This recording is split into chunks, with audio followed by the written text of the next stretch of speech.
అని నాకు తెలీదు. బట్ నేనెవరో ఏంటి సార్ బ్రహ్మానందం గారు ఓ దేవి థియేటర్ హౌస్ఫుల్ తెలుసా అన్నాడు. ఏంటి హౌస్ఫుల్ తెలుసా దేవి థియేటర్ అంటే ఏదైనా పెద్ద అని నాకు అర్థం కాలేదు. ఏదైనా ఒక సినిమా హౌస్ఫుల్ అయిందంటావు థియేటర్, దేవి అది చిన్న బస్ స్టాండ్లో ఉంటుంది సార్ అదే హౌస్ అన్నాడు. అనగానే ఓహో పోనీ నేను అప్పుడు అనుకుంది ఏంటంటే ఇందులో ఒక అద్భుతమైన అట్రాక్టింగ్ పాయింట్ లేదు. To be frank with you, నేను తప్పితే కొంచెం ఫెమిలియర్ అయిన వ్యక్తి ఎవరు వెన్నెల కిషోర్, స్వధర్మ ఎంటర్టైన్మెంట్. గౌతమ్ కోర్స్ చాలా కాలం తర్వాత న్యూగా వచ్చాడు. ఏ ఎలిమెంట్స్ ఉన్నాయి దీన్ని లాగటానికి లోపలికి అంటే, మొన్న ఒకతను అన్నాడు మీరు చాలా కాలం తర్వాత స్క్రీన్ ప్రెజెన్స్ ఇస్తున్నారు కదా సార్, మిమ్మల్ని చూద్దామని ఆతురతతో ఉన్న వాళ్ళందరూ వచ్చి థియేటర్లో కూర్చున్నారు సార్, అందుకే ఆల్ షోస్ హౌస్ఫుల్స్ అయినాయండి అని చెప్పారు. నిజంగా మీ అందరి ద్వారా ప్రేక్షక మహాశయులకి 40 సంవత్సరాలుగా నన్ను ఆశీర్వదిస్తూ నన్ను ఈ స్థితికి తీసుకొచ్చినటువంటి వాళ్ళందరికీ, పర్టికులర్లీ ఈ సినిమా హిట్ చేసినందుకు నా హృదయపూర్వకమైన నమస్కారాలు తెలియజేసుకుంటాను.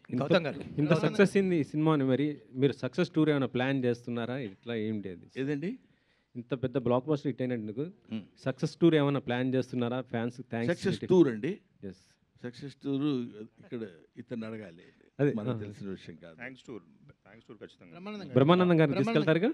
ఖచ్చితంగా బ్రహ్మానందం గారి తోటే టూర్ జరుగుతుంది. గౌతమ్ గారు ఫస్ట్ ఆఫ్ ఆల్ కంగ్రాచులేషన్స్ అండి. Thank you so much. మీ పర్ఫార్మెన్స్కి మంచి అప్రిషియేషన్ వస్తుంది, మెచ్చుకుంటున్నారు. సో అండ్ మీ ప్రొడ్యూసర్ గారితో మంచి వైబింగ్ కుదిరినట్టుంది. సెకండ్ సినిమా కూడా మళ్ళీ చేస్తున్నారు ఆయనకి. అవునండి, అవును, ఇద్దరు కలిసి. సార్ ఎంతవరకు వచ్చింది ఆ ప్రాజెక్ట్? ఎంతవరకు వచ్చింది? ఎలా అది ఆల్రెడీ ఒక 45 days షూట్ అయిపోయిందండి. ఈ 24th నుంచి మళ్ళీ ఆ షూట్ కంటిన్యూ చేసేస్తున్నాం. ఇప్పటి నుంచి ఇంకా గ్యాప్ ఇవ్వకుండా. అదే అండి, అందరూ అదే అంటున్నారు, తిడుతున్నారు ఇంకా డైరెక్ట్గా. అరే చేసావు కదరా, బాగా చేసావు, నువ్వు చెయ్యి, ఇంకా కంటిన్యూ చేయి, ఆపొద్దు అది అని. All the best. రామేశ్వర్ గారు తండ్రిగా మీకు వచ్చిన కాంప్లిమెంట్స్ ఏంటి? అందరూ my happiness knows no bounds. చాలామంది సినిమా చూసి వచ్చిన తర్వాత చాలా బాగా చేశారు సార్, చాలా బాగుంది, కానీ మీరు ఏమనుకున్నారంటే మీ అబ్బాయి చాలా బాగా చేశాడు సార్ అంటున్నారు. నేనేమనుకుంటానయ్యా, అతను బాగా చేసినందుకు బాగా చేశాడని అనుకుంటాం కదా అని.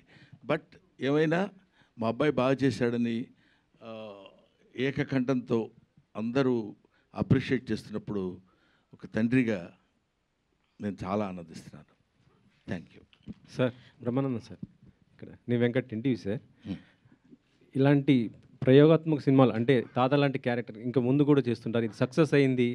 సో ఇలాంటి మళ్ళీ మీరు నేను ప్రయోగాత్మకం అని కాకుండా పోయినా ఏదైనా ఒక డిఫరెంట్ క్యారెక్టర్ నా వల్ల ఈ క్యారెక్టర్ చేసి ఏదో గబుక్కున మనకు కావాల్సింది తీసేసుకుని డబ్బింగ్ చెప్పి వెళ్ళిపోవటం కంటే కొంచెం it should be useful to the నన్ను ప్రేమించే, నన్ను అభిమానించి, నన్ను ఆశీర్వదించిన ఆడియన్స్కి ఇది ఉపయోగపడితే బాగుంటుందేమో అన్న థాట్.